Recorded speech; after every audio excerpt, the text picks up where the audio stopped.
Bismillahirrahmanirrahim. Bismillahirrahmanirrahim. Assalamualaikum warahmatullahi wabarakatuh.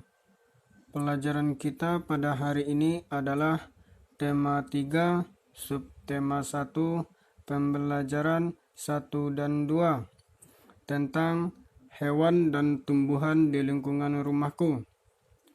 Di Indonesia sangat banyak tumbuhan yang dapat dimanfaatkan, seperti mangga, tebu, pisang, singkong, dan sebagainya, termasuk padi. Sebagian besar masyarakat Indonesia mengkonsumsi nasi sebagai makanan pokok, yang mana nasi ini berasal dari beras dan beras ini berasal dari padi. Daerah utama penghasil padi di Indonesia adalah Jawa Barat, Jawa Timur, Jawa Tengah, Sulawesi Selatan, dan Sumatera Utara. Pertumbuhan padi dibagi menjadi 3 tahap. Yang pertama yaitu benih atau biji padi. Yang kedua, biji padi dimasukkan ke dalam karung dan direndam selama 1 malam. Yang ketiga, benih ditanam di lahan sementara, kemudian dipindahkan ke sawah. Tahap pertumbuhan padi mulai dari benih sampai gabah matang dan berwarna kuning itu berlangsung antara 110 hingga 130 hari. Kemudian, gabah ini ditumbuk dengan lesung atau digiling. Kemudian, sekam atau kulit padi terlepas dari isinya. Bagian isi yang berwarna putih inilah yang disebut dengan beras. Dan beras inilah kalau sudah dimasak akan menjadi nasi. Selain dari beras, masih banyak tumbuhan di Indonesia yang bisa dijadikan makanan pokok, seperti sagu dan singkong. Berikut beberapa cara untuk mempertahankan padi tetap dapat dinikmati masyarakat Indonesia. Yang pertama, menjaga bibit agar dapat ditanam kembali.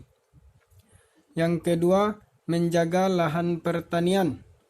Jangan sampai lahan digunakan untuk kebutuhan lain seperti mendirikan bangunan. Yang ketiga, menjaga kebersihan lingkungan, karena sampah akan menyebabkan banjir dan tanaman padi tidak akan tumbuh atau rusak. Yang keempat, saluran air dijaga agar tetap mengalir.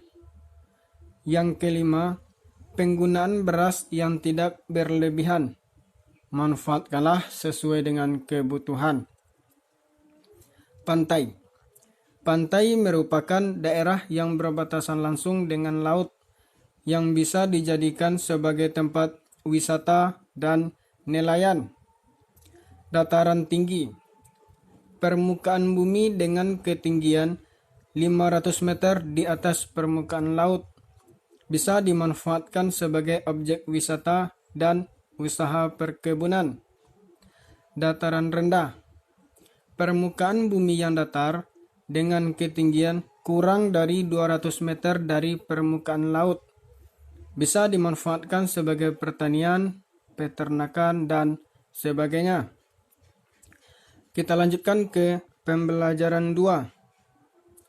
Beni, adiknya, dan kedua orang tuanya selalu makan malam bersama.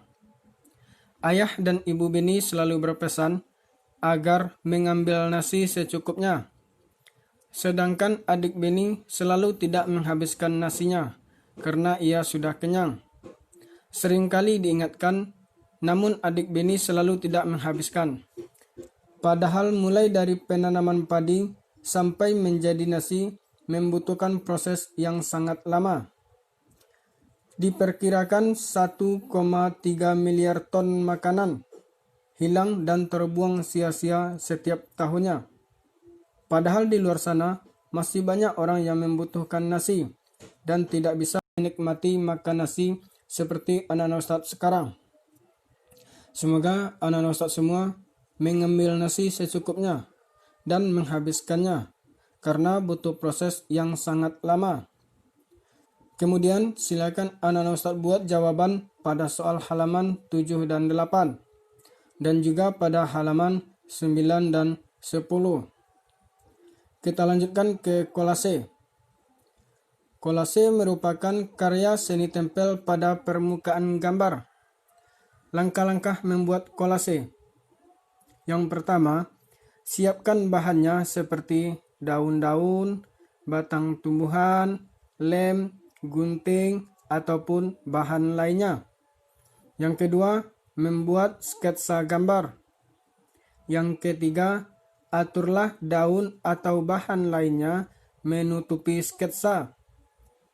Yang keempat, tempel daun atau bahan lainnya menggunakan lem.